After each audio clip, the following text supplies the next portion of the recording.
काल में शिक्षा और समाचार पत्रों का विकास या समाचार पत्रों की क्या भूमिका है, शिक्षा संबंध में कौन कौन से कार्य किए गए हैं, कौन कौन से आयोग गठित किए गए हैं, इन सब के बारे में हम आज चर्चा करेंगे।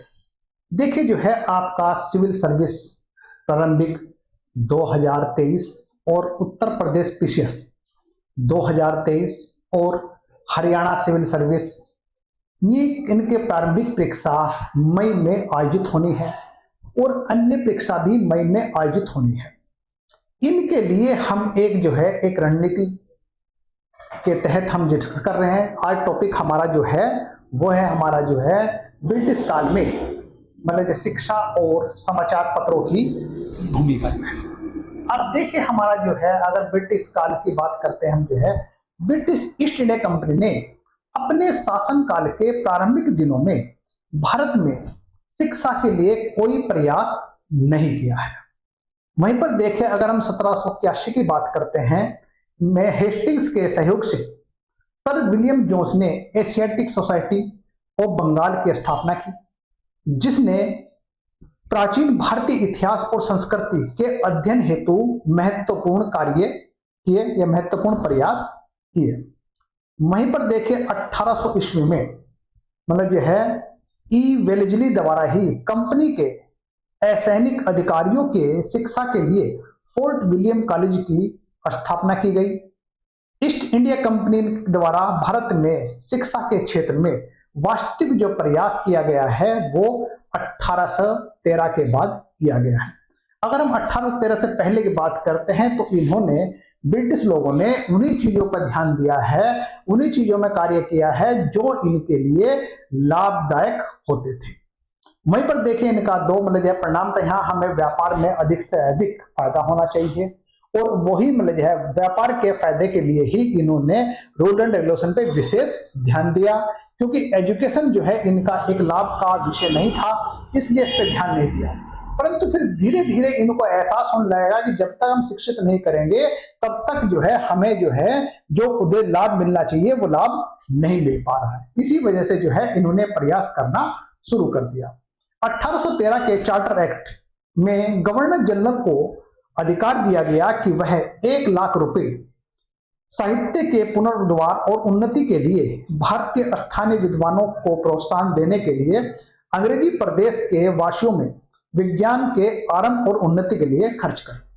मतलब हमारे साहित्य के पुनरुद्धार की बात करते हैं, उन्नति और स्थानीय विद्वानों को प्रोत्साहन देने के लिए 1 लाख रुपए खर्च करने की बात कही गई है 1813 के चार्टर एक्ट में वहीं पर देखिए गवर्नर जनरल विलियम बेंटिंग ने मकाले मिनट को 7 मार्च 1835 को स्वीकार किया गया। स्वीकार आदेश दिया कि भविष्य में कंपनी की सरकार यूरोपीय साहित्य को अंग्रेजी माध्यम से द्वारा उन्नत करे और सभी खर्चे इसी उद्देश्य के लिए पूरे किए जाए। अब वहीं पर देखिए दूसरा हमारे बात करते हैं शिक्षा का निस्यंदन या अधोमुखी सिद्धांत, जिसे कहते हैं निस्यंदन सिद्धांत भी कह सकते हैं। अब शिक्षा का जो अधोमुखी निस्यंदन सिद्धांत के अंतर्गत इसका उद्देश्य था सर्वप्रथम उच्च वर्ग को शिक्षित किया जाए और शिक्षा छन छन कर आम जन तक पहुंच जाएंगे। वैसे देखिए उन्होंने बहुत कार्य करते हैं, अगर हम थोड़े डिटेल में जाएंगे तो बहुत लंबे वीडियो बन जाएगी हमारी, फिर भी हम थोड़ा सा सिलेक्टिव चलेंगे इसमें अब देखिए हमारे एजुकेशन के क्षेत्र में क्या क्या प्रयास किया। देखिए हमारे यहाँ 2 पर चीज है, एक तो हम कंसेप्ट बेस आपको दे रहे हैं, दूसरा हमारा एमसीक्यू क्वेश्चन के रूप में हम आपको प्रेजेंट करेंगे। यानी सेकंड पार्ट में या तो इसी पार्ट में या फिर सेकंड पार्ट में हम इससे प्रेस और शिक्षा से संबंधित एमसीक्यू के बारे में डिस्कस करेंगे अब देखिए यहाँ पर हमारा एक प्लान बना है, हमारा ये बना हमारा जेम्स थॉमसन प्लान।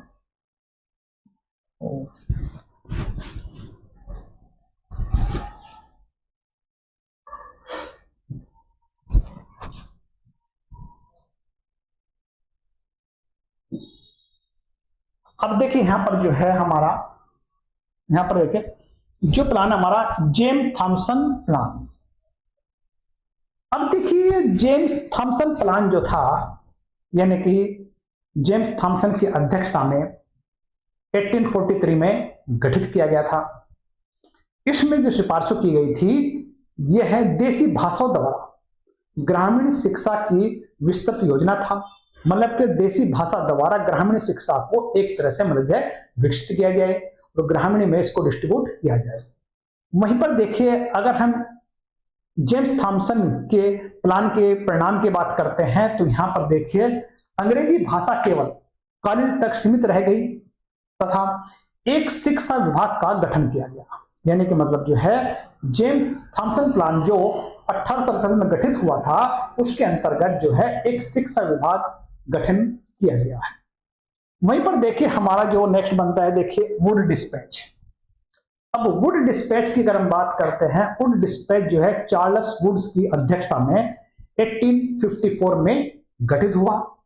उस समय हमारे गवर्नर जनरल लॉर्ड डलहौजी थे और लॉर्ड डलहौजी के समय में यह वुड डिस्पैच के अंतर्गत जो है कंपनी अधीनस्थ 5 प्रांतों में जन अनुदेश के लिए एक विभाग खोला जाए और वहीं कलकत्ता, मद्रास और बंबई विश्वविद्यालयों की स्थापना की जाए। इसमें उच्च शिक्षा का सबसे अच्छा माध्यम अंग्रेजी बताया गया और यहां पर स्त्री शिक्षा पर भी बल देने की बात की गई या सिफारिश की गई है। अब देखिए मतलब यह हमारा जो वुड डिस्पैच जो था 1854 का, इसके अंतर्गत देखिए हमारा क्या हुआ, 1855 में जन अनुदेश या लोक शिक्षा विभाग तथा 1857 में कलकत्ता, मद्रास, बंबई विश्वविद्यालय की स्थापना। अब ये जो मतलब है वुड डिस्पैच का जो परिणाम था, परिणाम में क्या था कि हमारे लोक शिक्षा विभाग तथा 1857 में कलकत्ता, मद्रास और बंबई विश्वविद्यालय की स्थापना हुई। वहीं पर देखिए हमारा नेक्स्ट डिबेट है हंटर शिक्षा आयोग। हंटर आयोग से मतलब है विलियम हंटर की अध्यक्षता में 1882-83 में हंटर शिक्षा आयोग का गठन हुआ है। ये इसकी जो सिफारिशें के अंतर्गत है प्राथमिक और माध्यमिक शिक्षा तक ही सीमित थी। प्राथमिक शिक्षा स्थानीय भाषा में हो और निजी प्रयासों को अधिकतम प्रोत्साहन देने की बात की गई है। यहीं पर जो है नारी शिक्षा के मतलब जो है पर्याप्त प्रबंध करने के निर्देश दिए गए हैं। ये सिर्फ इसमें सिफारिशें थी।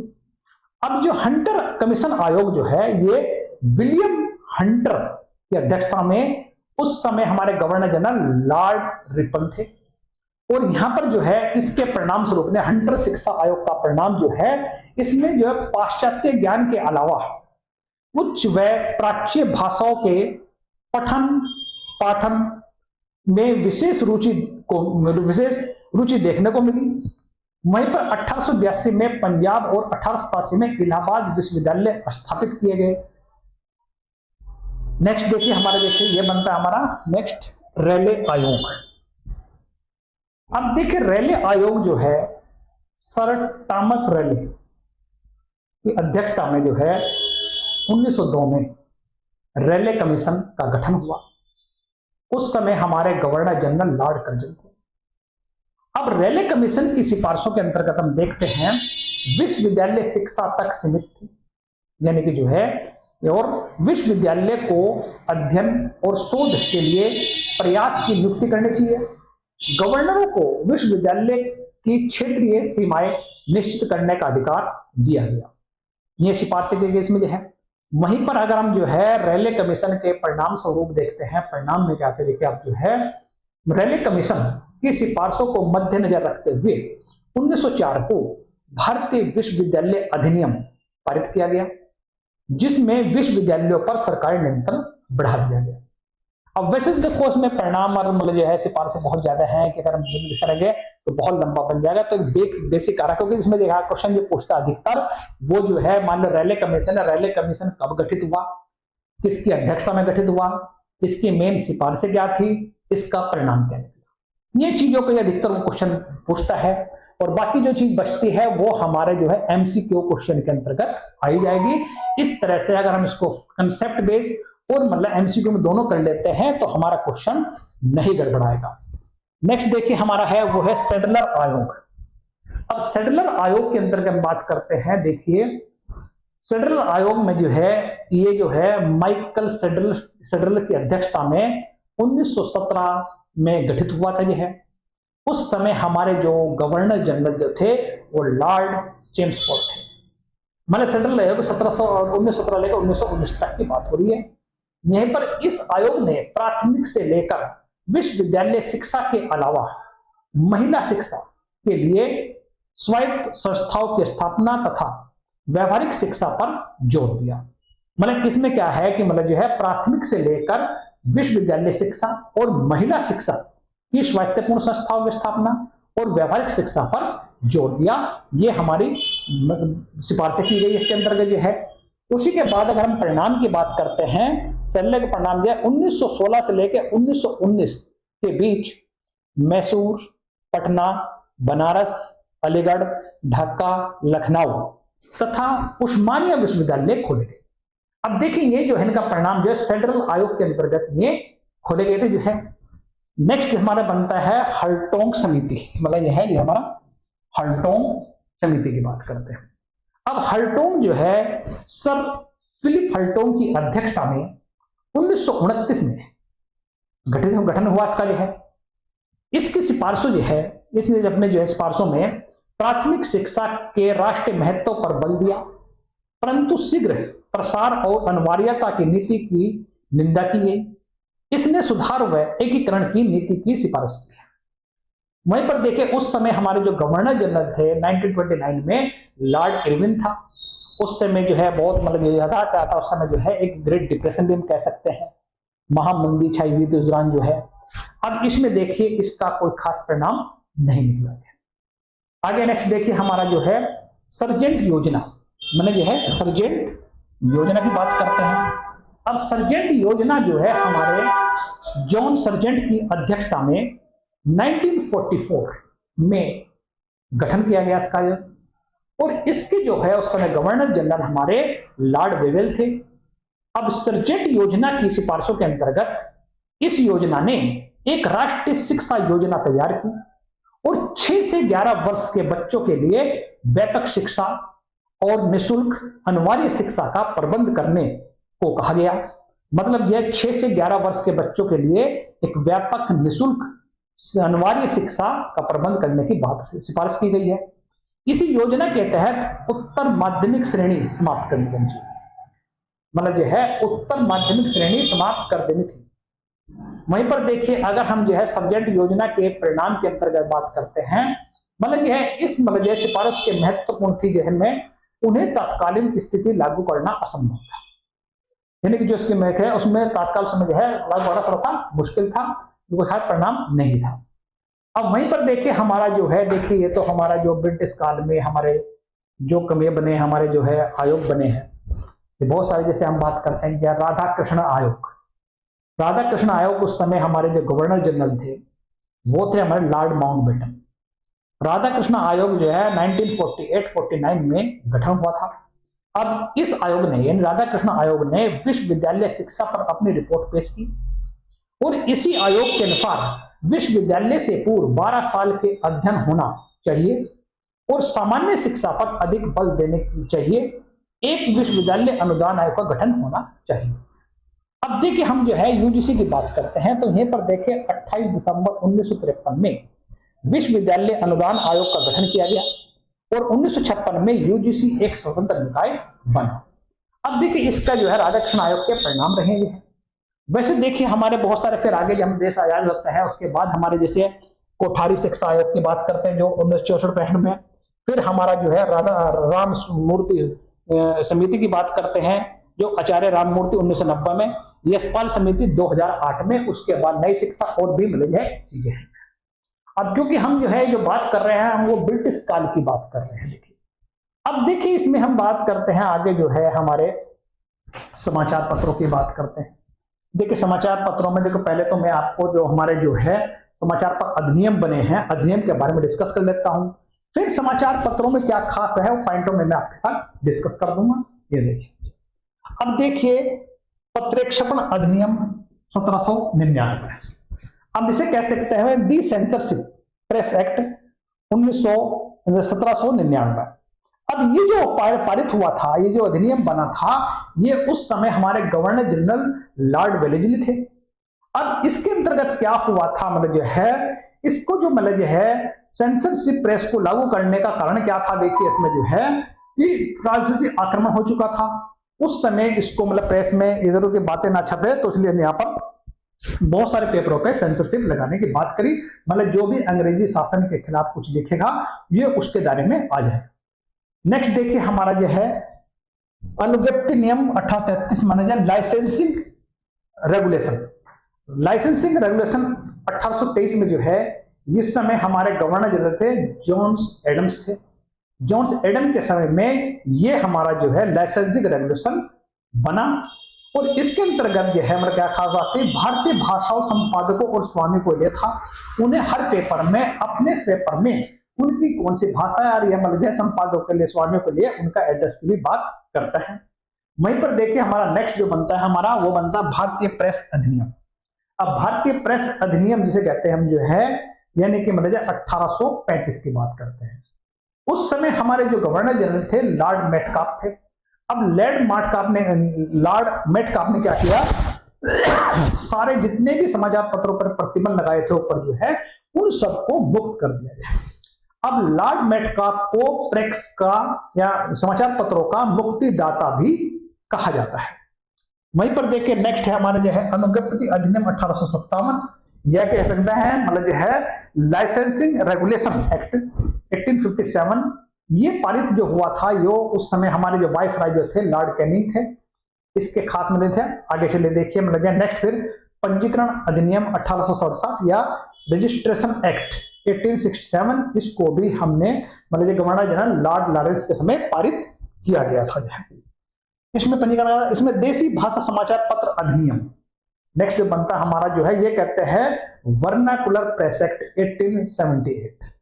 उस समय हमारे जो थे मतलब जो है गवर्नर जनरल जो है लॉर्ड लिट्टन थे। लॉर्ड लिट्टन के समय में देसी भाषा समाचार अधिनियम पारित किया। क्यों, उस समय क्या हो रहा था कि मतलब जो बहुत सारी ब्रिटिश शासन के खिलाफ समाचार पत्रों में, भारत समाचार पत्रों में वैसे मतलब बातें लिखी जा रही थी जिससे मान लीजिए हिंसा होने की बातें हो रही थी। अब इसको समाचार पत्रों पे बैन करने के लिए मतलब जो है यहाँ पर जो है 1878 में इसको जो है देसी भाषा समाचार पत्र पारित कर दिया जो लिट्टन के समय में था।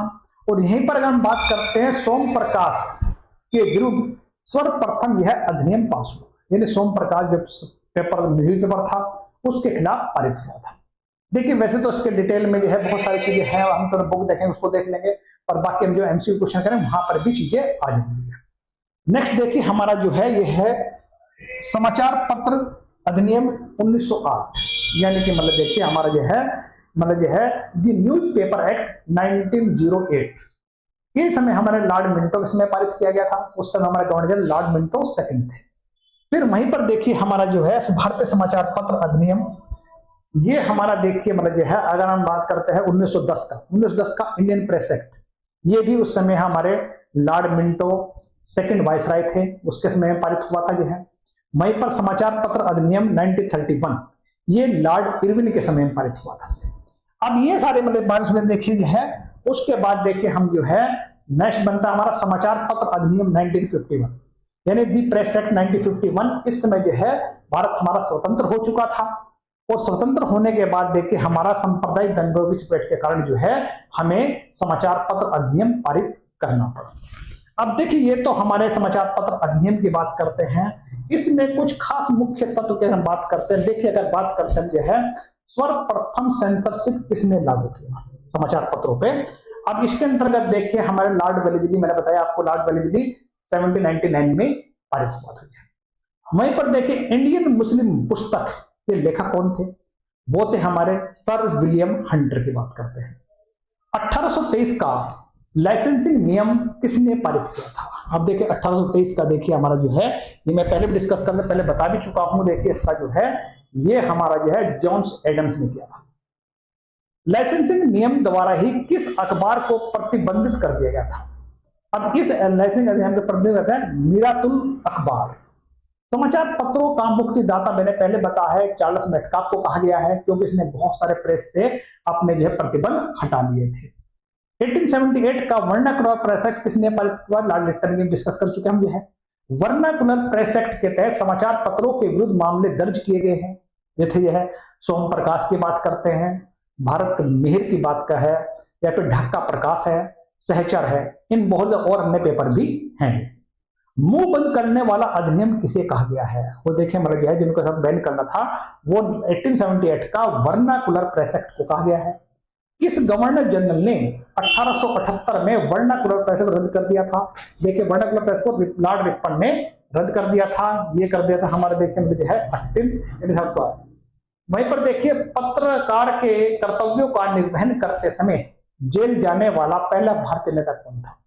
यानी पत्रकार के कर्तव्य का निर्वहन करते हुए जेल जाने वाला पहला भारतीय था बाल गंगाधर तिलक, जो 1882 की बात हो रही है। 1878 वर्नाकुलर प्रेस एक्ट को आकाश से होने वाला वज्रपात किसने कहा? सुरेंद्रनाथ बनर्जी है। Liberation of the Indian press अधिनियम किसने लागू किया? वो चार्ल्स मेटकाफ की बात करते हैं हम जो है। वहीं पर देखिए हमारा वंदे भारतम, संध्या, युगांधर आदि पत्रों को किस अधिनियम के तहत बंद कराया गया? यह है 1908 के न्यूज़पेपर एक्ट की बात करते हैं। वहीं पर देखिए हमारा जो है समाचार पत्र की समीक्षा के लिए गठित प्रेस कमेटी 1921 के अध्यक्ष कौन थे? वो थे सर तेज बहादुर सप्रू की बात है। भारतीय प्रेस इमरजेंसी एक्ट कब पारित हुआ? ये 1931 में हुआ था।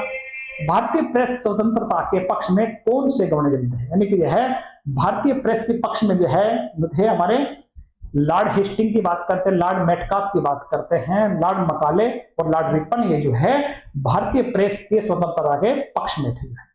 वहीं पर जो है मतलब जो है भारतीय प्रेस की स्वतंत्रता के दमन के लिए जाने जाते हैं वो Warren Hastings, Lord Wellesley, Lord Minto, Lord Adams, Lord Canning और लॉर्ड लिप्टन। अब देखिए वैसे तो समाचार पत्रों में और बहुत सारी चीजें हैं, बेसिक चीज मैं आपको बताने की कोशिश करी है, इनको देख लीजिए। बाकी जो है नेक्स्ट बुकलेट में हमारा या इसी बुकलेट में हमारे पास एमसीक्यू क्वेश्चन की बात करेंगे। आज तक इतना ही, धन्यवाद।